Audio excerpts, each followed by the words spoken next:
it's time to bring our people back home. To end America's longest war. The U.S. will soon complete its withdrawal of forces from Afghanistan. Alarming images. Taliban fighters have flooded the They're capital. American-made weapons in the hands of Taliban fighters. Many of the Afghans trying to escape actually helped American armed forces. It was quite clear that it was going to come to this.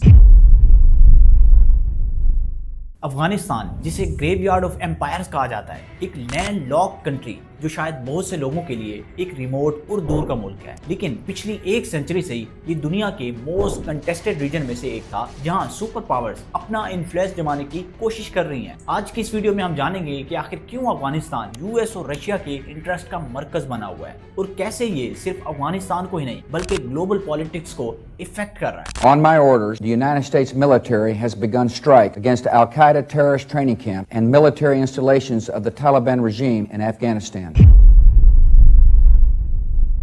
Afghanistan Central Asia, south Asia और Middle east में trade और military positioning के लिए बहुत ही crucial है। जो country Afghanistan पर अपना कंट्रोल जमा लेगी उसके लिए साउथ एशिया, सेंट्रल और मिडिल ईस्ट की जियोपॉलिटिक्स को कंट्रोल करना काफी इजी हो जाएगा because of trade and also to become a super power through economy. That's why China is investing in Afghanistan and making good relationship with Taliban. इसके अलावा ये एक डायरेक्ट पाथवे है रशिया और चाइना को अरेबियन सी और इंडियन ओशियन से connect करने के लिए, जो कि ट्रेड और एनर्जी पाइपलाइंस के लिए सिग्निफिकेंट है। 19th सेंचुरी में ब्रिटिश एम्पायर और तसारिस्ट रशिया अपने साउथ और सेंट्रल एशिया के इंटरेस्ट को प्रोटेक्ट करने के लिए अफगानिस्तान पर कंट्रोल जमाने के लिए कम्पीट कर रहे थे, जिसे द ग्रेट गेम के नाम से जाना जाता है। आज भी अफगानिस्तान के बफर जोन का रोल रीजनल पावर डायनामिक्स के लिए सिग्निफिकेंट है, creating a modern version of the great game. Afghanistan territory का ये टग ऑफ वार आज के यूएस और रशिया के इंटरेस्ट की फाउंडेशन को सेट करता है। अफगानिस्तान में $1 ट्रिलियन से जायद के अनटैप्ड मिनरल रिसोर्सेज मौजूद हैं, जिसमें आयरन, कोबाल्ट, लिथियम, गोल्ड, जो कि मॉडर्न टेक्नोलॉजीज के लिए काफ़ी ज़्यादा क्रूशल है। जैसे कि लिथियम मोबाइल फ़ोन बैटरीज और इलेक्ट्रिक कार्स के लिए काफ़ी इंपॉर्टेंट है, जबकि गोल्ड जिससे आज कुछ कंट्रीज़ की इकोनॉमीज चल रही हैं जैसे कि कुवैत और रशिया कैसे सैंक्शंस के बावजूद गोल्ड के थ्रू अपनी इकोनॉमी को ग्रो कर रहा है, इसके बारे में मैंने डिटेल में बात की थी इस वीडियो में, जिसे आप यहाँ क्लिक करके देख सकते हैं। जबकि ग्रीन एनर्जी शिफ्ट की वजह से लिथियम और other rare earth elements Afghanistan को इन्वेस्टमेंट के लिए अट्रैक्टिव बनाते हैं। अफगानिस्तान सेंट्रल एशिया में वेस्ट ऑयल और नेचुरल गैस रिजर्व्स के करीब मुल्क है। इस मुल्क पर कंट्रोल या इन्फ्लुएंस किसी भी पावर को ये रिसोर्सेज टैप करने या फिर पाइपलाइंस बिछाने का मौका दे सकता है, जो रशिया या यूरोपियन एनर्जी सप्लाई की डोमिनेंस को कम कर सकता है। अफगानिस्तान नेचुरल वेल्थ और ट्रांसपोर्टेशन की स्ट्रेटेजिक पोजीशन की वजह से एक वैल्यूएबल टारगेट बन जाता है।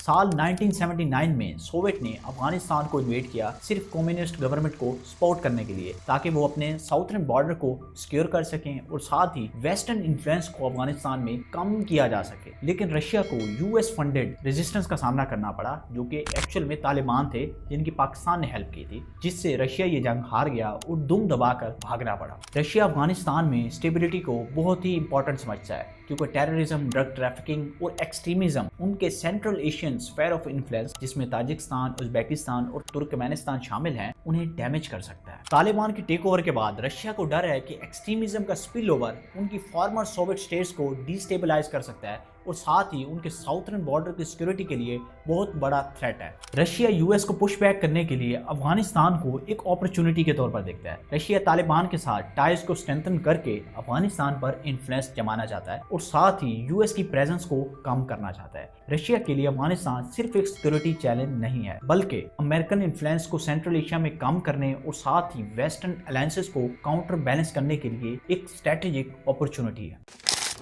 9/11 के बाद अल-कायदा और तालिबान को सेफ हेमन प्रोवाइड करने से रोकने के लिए यूएस ने अफगानिस्तान इन्वेड किया। Afghanistan US led war on terror का सेंटर बन गया। 20 सालों तक यूएस ने मिलिट्री बेसिस अफगानिस्तान में स्टैब्लिश की और साथ ही एक्सट्रीमिज्म को काउंटर करने की भी कोशिश की, ताकि फिर कभी अफगानिस्तान में मौजूद तालिबान यूएस पर अटैक करने की जुर्रत ना कर सके। लेकिन 20 साल जंग लड़ने के बावजूद यूएस ये जंग हार गया और दुम दमाकर भागना पड़ा। कहा जाता है कि इस सब में पाकिस्तान की इंटेलिजेंस एजेंसी डिप्लोमेसी ISI ने रोल प्ले किया। खैर ये एक लंबा टॉपिक है, इस पर किसी और वीडियो में डिटेल में बात करेंगे। टेररिज्म के अलावा अफगानिस्तान US के लिए एशिया में इन्फ्लुएंस जमाने और साथ ही रशिया और चाइना की ग्रोइंग पावर को काउंटर करने के लिए इम्पोर्टेंट रहा है। एक स्टेबल और US फ्रेंडली अफगानिस्तान दोनों पावर्स के लिए चेक का काम कर सकता है। अफगानिस्तान की लोकेशन साउथ एशिया से सेंट्रल एशिया और यूरोप को कनेक्ट करने वाले पोटेंशियल ट्रेड और एनर्जी रूट्स के लिए बहुत ही ज्यादा इंपॉर्टेंट है। US के लिए इन रूट्स पर इन्फ्लुएंस का मतलब इकोनॉमिक और स्ट्रेटेजिक एडवांटेज हो सकता है। US के लिए अफगानिस्तान पे कंट्रोल सिर्फ काउंटर टेररिज्म नहीं बल्कि एक्चुअल में ये चाइना और रशिया के ऊपर स्ट्रेटेजिक एडवांटेज रखना भी है।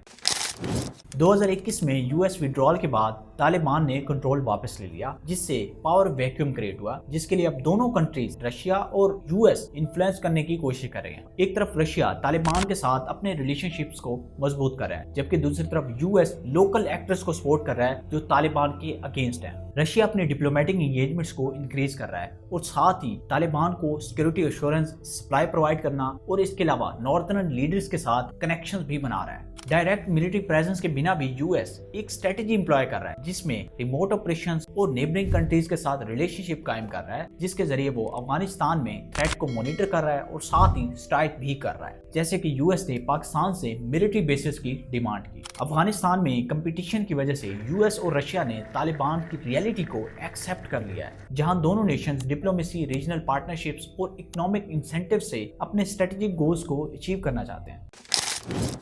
अफगानिस्तान दुनिया का 80% ओपियम प्रोड्यूस करता है, जो कि ग्लोबल ड्रग ट्रेड का क्रिटिकल फैक्टर है। रशिया और US दोनों ही अफगानिस्तान से ओरिजिनेट होने वाले ड्रग्स से अफेक्ट हो रहे हैं। रशिया को एक सिग्निफिकेंट हीरोइन प्रॉब्लम फेस करनी पड़ती है, जो कि अफगानिस्तान से ओरिजिनेट होने वाले ड्रग्स की वजह से है। इसीलिए अफगानिस्तान रशिया के लिए हेल्थ और सोशल प्रॉब्लम बन चुका है, जबकि US के लिए अफगानिस्तान की ओपियम प्रोडक्शन एक चैलेंजिंग इशू है, जो इंटरनेशनल ओपियोइड क्राइसिस और नेशनल सिक्योरिटी के लिए बहुत बड़ा थ्रेट है, क्योंकि इससे जनरेट होने वाला पैसा टेररिस्ट को फंड किया जाता है। इन शॉर्ट, अफगानिस्तान का रोल नारकोटिक्स ट्रेड में सुपर पावर्स के इंटरेस्ट को और भी कम्प्लेक्स बना देता है, क्योंकि कुछ लोग ये समझते हैं कि अफगानिस्तान पर सुपर पावर इसलिए भी कंट्रोल जमाना चाहती हैं ताकि वो इस ड्रग के ट्रेड को भी कंट्रोल कर सके।